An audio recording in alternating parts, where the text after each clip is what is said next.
Well, hello everyone, and welcome back to the channel for yet another video. Today, we're going to be doing something a little bit different. I haven't really done a video of this caliber before, so you're going to have to let me know if you like this format. Today, we're going to be reviewing my experience that I personally had with Marvel Avengers for the PlayStation 4 specifically. Now, I know Marvel Avengers is on a couple of different platforms. I have a PlayStation 4. That's the platform I'm playing it on. And, I'm decently excited at the prospect of having Spider-Man on or available in this version of the game at some point in the future, which it might be the point when I come back around and look at it and give it another chance, if you will. But I will eventually, later this week, be starting a Let's Play series on Miles Morales as that comes out this week, and it is backwards compatible for the PlayStation 4. So if you're looking forward to a Let's Play and a breakdown on that game, be sure to subscribe and stick around because there's going to be content on that coming your way, especially because I had a very positive experience with the first Spider-Man game that was available on the PlayStation 4. So that ought to be really good. But that's neither here nor there because we're here to talk about Marvel Avengers as we finished our Let's Play for this game last week. And overall, I think I had a decent experience with this game. It's not my favorite game that I've ever played. I don't know that I would say that it's my least favorite, but there were certain aspects of it that certainly did let me down. Let's, before we jump into some of my gripes and complaints about it though, let's talk about some of the positive aspects.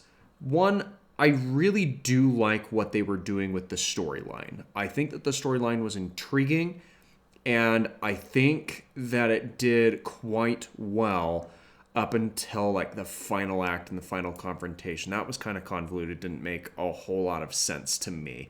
It just kind of felt like the resolution came out of left field with the final confrontation against MODOK, and that whole final boss fight was just, it kind of felt shoehorned, if we're being completely honest. But up until that point, I really did like what they were doing with that storyline. It was really good. I liked how they went about integrating Kamala Khan into the Avengers dynamic. I know that she is a character that Marvel as a whole is kind of trying to push and get some more positive press for. And there's not like there's anything inherently wrong with the character. She's a very intriguing character with her abilities, her background, and in terms of being diverse, she definitely ticks those boxes as she is a young Muslim inhuman character within the Marvel comic line.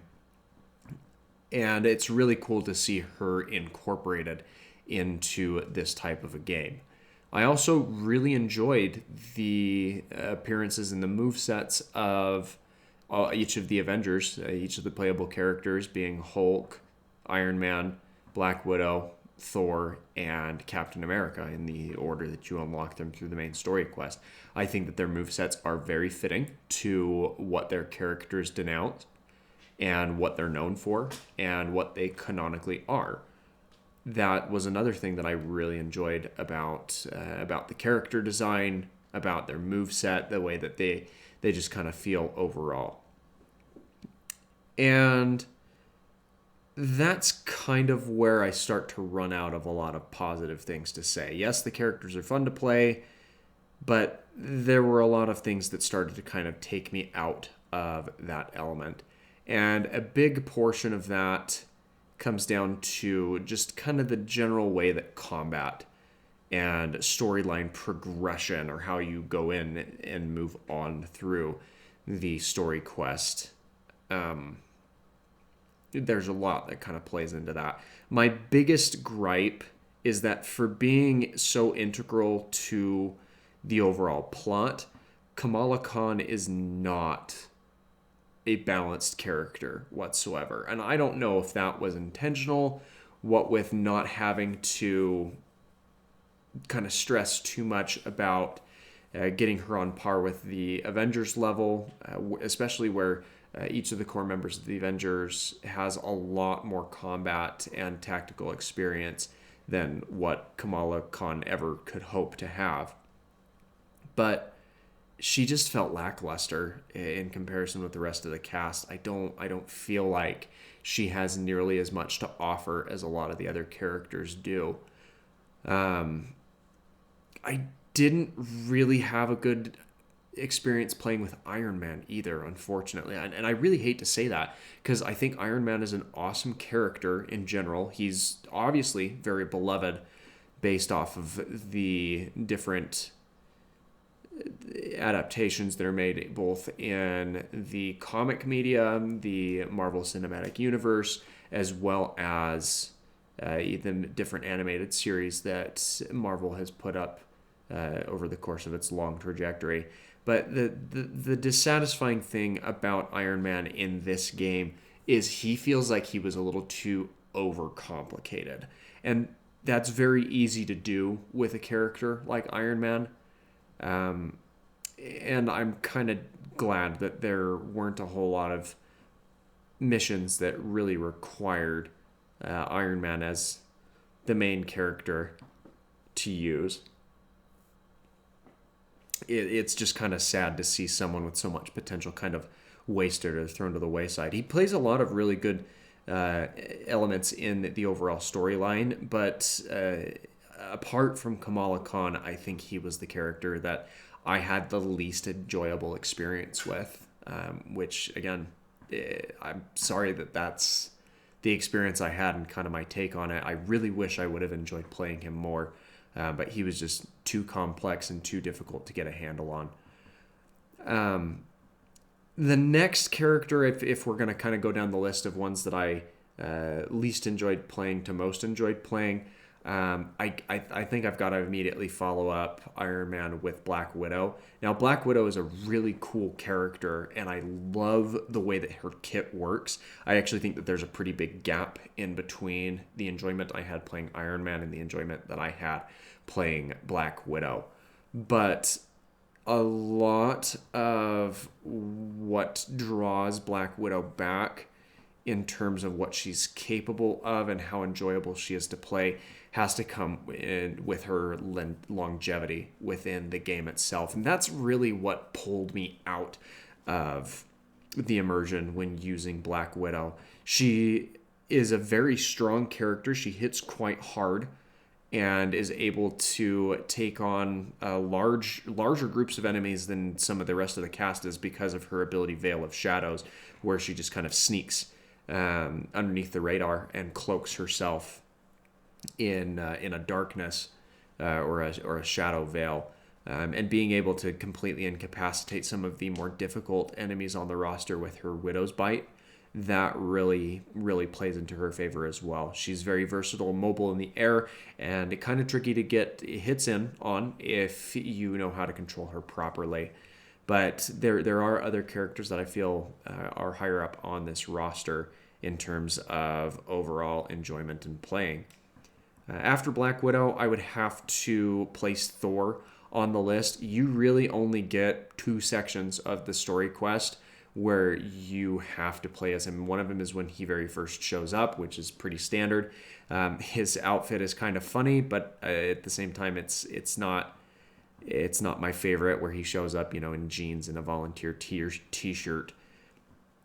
It just kind of pulls me out of the immersion of the game to see Thor in that type of thing. It's like, honestly, you think that he flew underneath the radar that long in just common pedestrian clothes? There's no way. He's too eccentric and too archaic to fit into society that well.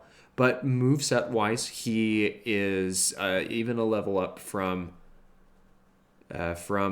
Black Widow. He hits extremely hard, is decently sustainable. He has very nice power amperage to his attacks, where he can beef up his moves. And his counter, to say it that way, is a lot easier to activate than a lot of the other characters. I feel like there's a bit of a wider window into where that counter will activate and kind of save yourself from some of the other combat that takes place. Moving along from Thor, the next character that I had a lot of fun playing with is Captain America. And that is because his kit kind of feels like it was the most flushed out of any of the characters that are made available to us. He's very versatile. He moves very well. He feels very well in control, and being able to defend a little bit more readily than the rest of the cast with having an active block animation. He's the only character that has a block, like just a straight up ability that will negate all incoming damages, which kind of makes sense because, Captain America has a shield. But the rest of the cast, you've just got to be very familiar with taking enemies down as quickly as possible or rolling around the opponent's attacks. Those are really the only two options that you have, and it is kind of unfortunate that that is the case. Apart from that, Captain America, he's very easy to use in terms of getting knockdowns on characters, and that actually helps out his longevity quite a bit as you restore your health whenever you perform a takedown on an opponent, or you restore a portion of your health as you take down an opponent. But that's where my favorite character to use comes into fruition, and kind of why I think that this game was thrown out of balance in terms of how the characters are designed to use. And that brings us to Hulk. Now, I must have a stigma or something where any time I am involved in playing a game, I gravitate to the heavy end of the roster. I mean, when I'm playing Smash Brothers, I like to use characters like King K. Rool and Bowser and Donkey Kong and big, heavy characters. And kind of the same thing in Marvel's Ultimate Alliance 3. The characters that I've had a lot of fun playing with have been some of the bigger, heavier hitting characters, such as Doctor Doom, Thanos, Hulk. They're just, I like the power aspect that in that dynamic shift that goes over to those type of characters and their designs. And it's no different here. But the thing that really overclocks the roster in Hulk's favor is the fact that he has so much damage that he can just unleash.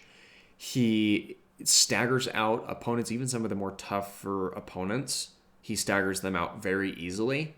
And he has the most consistent health replenishment system in the entire game, bar none.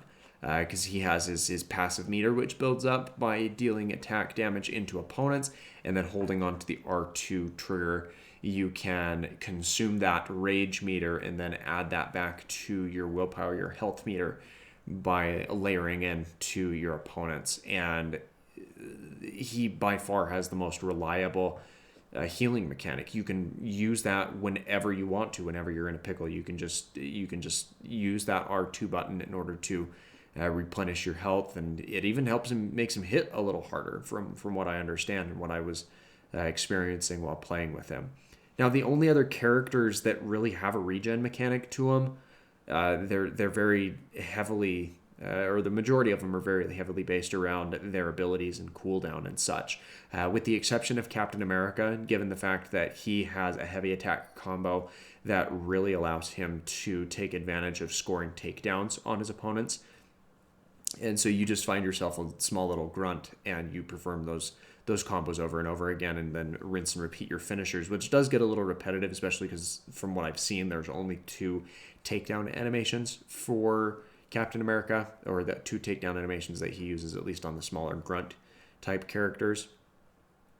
And that makes him pretty usable, or it kind of helps out his overall longevity.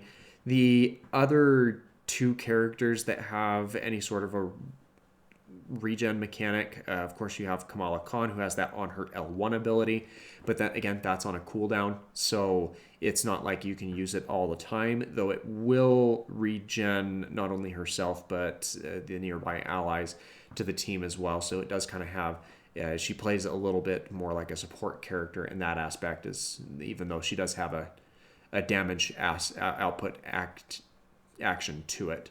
And then I believe Tony Stark, the way that their Iron Man, the way that his health regen works is whenever you activate his Hulkbuster armor, you can you get a full bar of health that will slowly drain over time, and then upon exiting the Hulkbuster armor, your own health bar is completely replenished.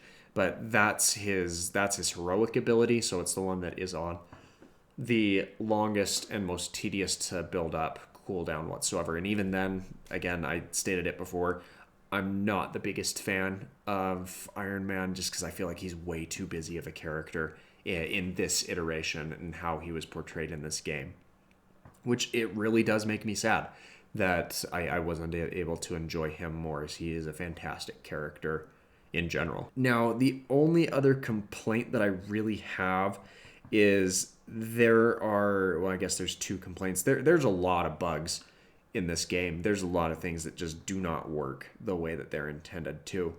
And I know that within a week or two of the game initially releasing, they patched like over 900, it may have even been close to 1,000 bugs. They patched that out of the game, and even with those fixes, it still feels like there's stuff missing. It still feels like there are things that don't work quite as well as they could. And that really takes you out of the gameplay experience. It really ruins the immersion and makes it less enjoyable. It makes it less enjoyable to play, less enjoyable to talk with other people about, and even, I'm not at a point where I think that I could honestly recommend you have to get this game. I've had much better experiences with other games that I've played.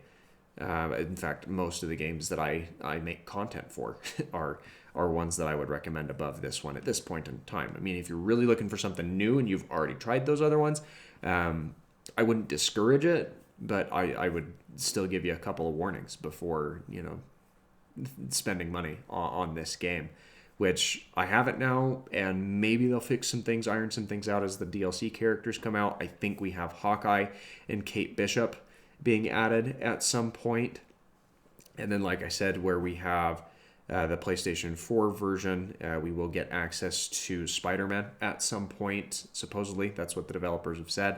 So we're going to have to hold out for that and kind of reassess this game when those characters are finally introduced, and kind of see how they work, or how well they work, if they work at all. But the other thing that really kind of ruined the overall gameplay experience for me was how you progress through the story.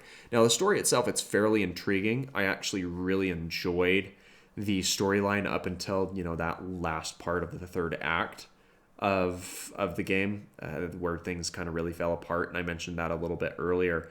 But the biggest thing for me is you've got to either commit to being a open world, full exploration type game, or you have to give very clear signals as to how to progress through the story quest. And there was one moment in particular, shortly after unlocking Captain America, where you for the life of you, you cannot figure out where you need to go in order to progress through the story. And maybe I was reading the map wrong. Maybe I wasn't paying full attention to that. Maybe that was on me.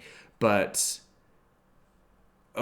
it just irritated me that I couldn't just go to the map and determine this is where I need to go in order to progress through the remainder of the story and finish out the campaign mode. I don't like having to go onto forums and searching what it takes to get to that section, but that's honest to goodness what I had to do in order to get through the final bits of the campaign, because it was not clearly outlined whatsoever. I think I spent about 45 minutes running around and checking out different missions before eventually caving and searching for the next step. Where do I go from here in order to finish out the campaign? And no game should really ever put you through that. It wasn't even like, oh, here's an alternative ending route that you can take. It's progressing through the main storyline campaign, and that's just not fair to anyone who plays the game. But at the end of the day, as much as I critique and kind of rag on the game and how it was constructed, I do think that it was a good idea. There were a lot of good concepts that were at least thought of and tried to be implemented. It's just unfortunate that in a lot of those areas, things kind of fell short and felt a little unfinished. But what did you think? I mean, if you played this game, or watched as we played through our Let's Play series of it. What are your opinions? What would you fix? What would you change? What would you add? What would you take away? How do you think that this game could have been better, whether it's from a gameplay standpoint, improving a certain character, adding or subtracting from the story quest? Interested to hear what you have to think. So place your thoughts and opinions in the comments down below. And as always, don't forget to subscribe for more daily content as I bring videos to you every single day. We'll do 2 Ultimate Alliance videos back to back this week, but you can expect to see gameplay from Miles Morales on Friday, so be sure to stick around for that. Until then, thanks again for watching, and I hope that you have an absolutely fantastic rest of your day.